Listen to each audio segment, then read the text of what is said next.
Hello friends, আমি বিকাশ। আমি আপনাদের দেখাবো ভ্যাকুটিনারে কিভাবে ব্লাড কালেকশন করা হয়। দুই পদ্ধতিতে করা যায়, একটা সিরিজ সিস্টেম আর একটা অটো ভ্যাকুটিনার সিস্টেম।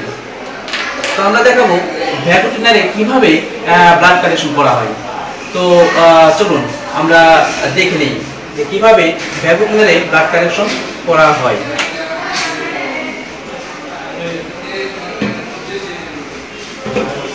এট ফার্স্ট আমরা জেনে নিই ভ্যাকুটিনারে ব্লাড কালেকশন করতে কি কি ইনস্ট্রুমেন্ট লাগে। ভ্যাকুটিনারে ব্লাড কালেকশন করতে কি কি ইনস্ট্রুমেন্ট লাগে আমরা এটা সবাই চিনি। টুর্নিকেট, অ্যালকোহল প্যাড আর নিডল হোল্ডার আর নিডল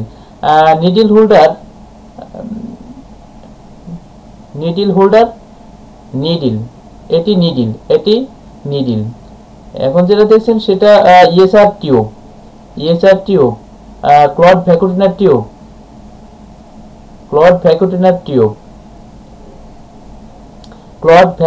টিউব, আর এটা সোডিয়াম ইডিটিএ টিউব,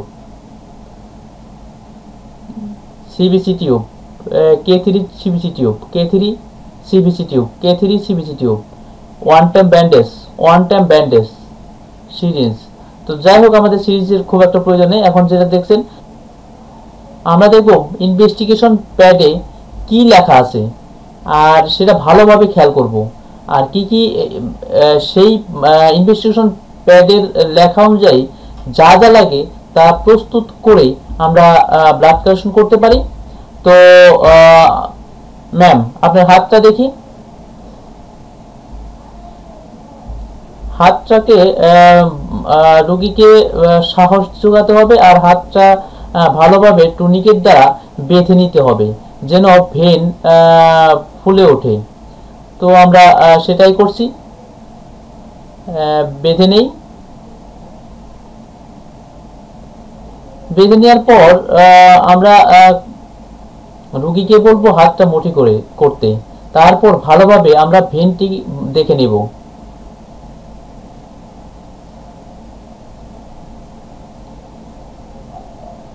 এবার হাতটা দেখা হলে পরবর্তী হাত দেখার জন্য আমরা রোগীকে পরবর্তী হাতটি আগিয়ে দিতে বলবো, এমনকি আবার টুনিকেট দ্বারা সে হাতটাও বেঁধে নেব। কারণ দেখব কোন হাতের ভেনটা স্পষ্ট দেখা যায় বা বোঝা যায়। যে হাতে ভেন ভালো আছে আমরা সেই হাতটিকেই সিলেক্ট করব ব্লাড নেওয়ার জন্য। তো আমরা ভালোভাবে দেখে নিব।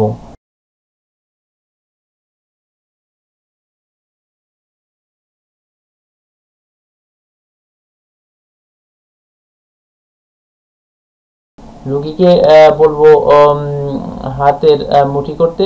তো আমরা খুলে নেই, আমরা দেখে নিলাম। এবার আমরা গ্লাভসটা পরে নেব।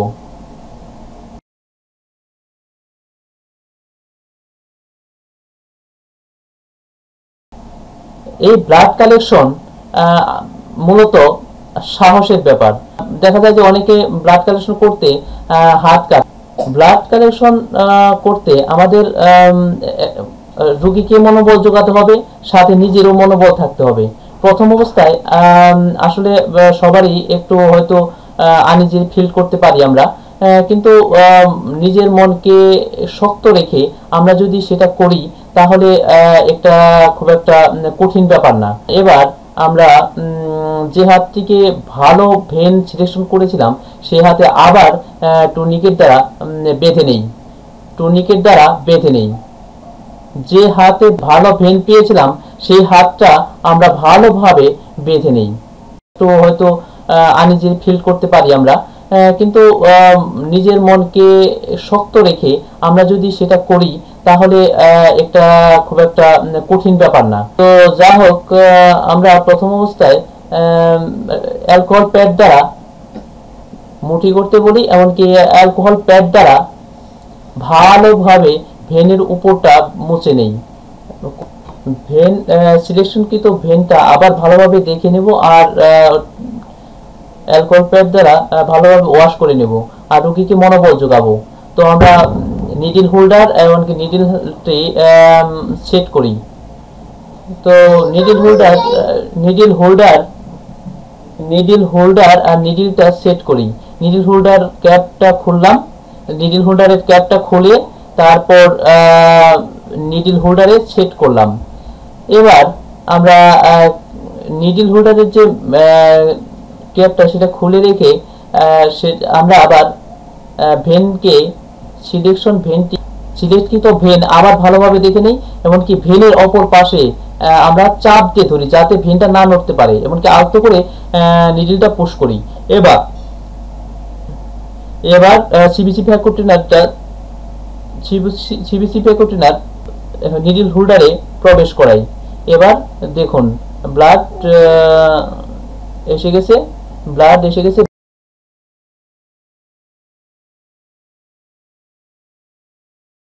ব্লাডটাকে ভালোভাবে মিক্সড করে তারপর রেখে দেই। এবার সুগার টিউব বলতে পারি আর সোডিয়াম টিউবও বলতে পারি।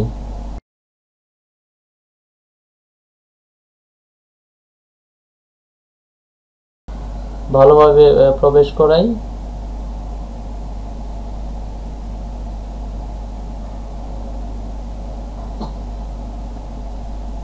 ভালোভাবে মিক্সড করে রাখি। সোডিয়াম টিউবটি ভালোভাবে মিক্সড করে রাখি যাতে ক্লট না হয়। এবার ক্লট টিউব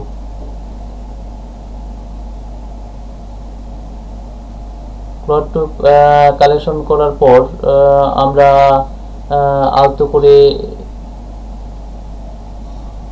রাখবো যাতে হিমোলাইজ না হয়।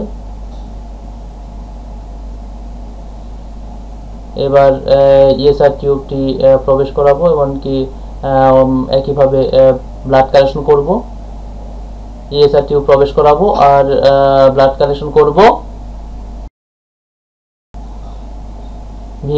এবার আমরা টুনিকেটটি খুলে নেব।